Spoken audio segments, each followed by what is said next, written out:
Mogulween! Oh, I'm sorry. It's Mogulween, that time of year when filmmakers look to the shadows to tell their creepy stories. So it's the perfect time to talk about a new camera that can pull even greater detail out of those shadows, the Blackmagic Pocket Cinema Camera.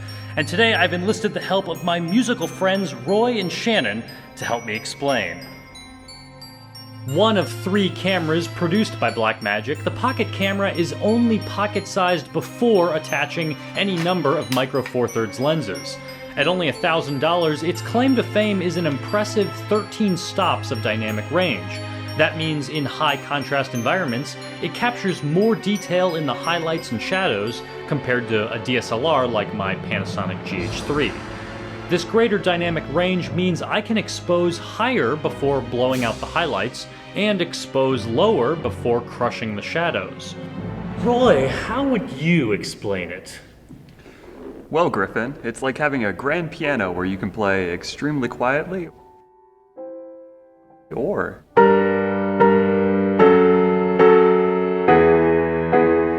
higher dynamic range better approximates that film look that so many people ask for, but the result is a flatter image. That's good. A little color grading makes it pretty, but that's harder to do when less light data is captured. It records 1080 video with a ProRes codec, 22 megabytes per second. That's about 1 gigabyte every minute, which is anywhere from 3 to 8 times bigger than the H.264 files recorded by most DSLRs. Shannon, Roy, help me out here. My Panasonic GH3 records 72 megabits per second, or 9 megabytes per second. But to handle the Pocket camera, I need a faster SD card. And once the promised firmware upgrade allows this camera to shoot RAW, I'll need an even faster card. Aside from taking up more space on your computer, other issues that could impact your production include low battery life. It gets pretty warm while shooting. ISO, shutter, and white balance are in the menu, so you can't see real-time changes when you adjust them. And the SD card can't be formatted in camera. In theory, this SanDisk Extreme SD card, which reads at 45 megabytes per second and writes at 40 megabytes per second, should be plenty to handle the 22 megabytes per second of ProRes. But as I've been editing today's episode, I've noticed all sorts of dropped frames. So I guess I better try one of the cards on Blackmagic's approved list. In the next shot, look how many frames are dropped.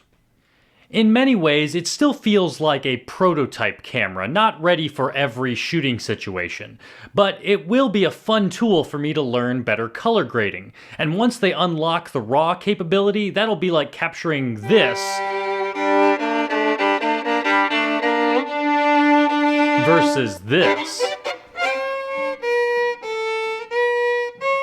Clearly, real musicians should be celebrated, especially when filmmakers derive so much inspiration from good music. Which is why I'm real excited that YouTube announced the first YouTube Music Awards, live from New York on November 3rd.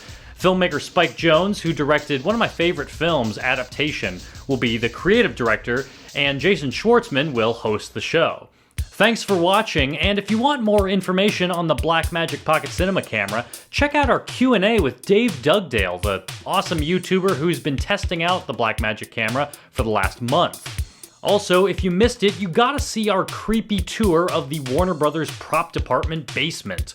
And this Monday, we 3D scanned my face for a freaky animated film.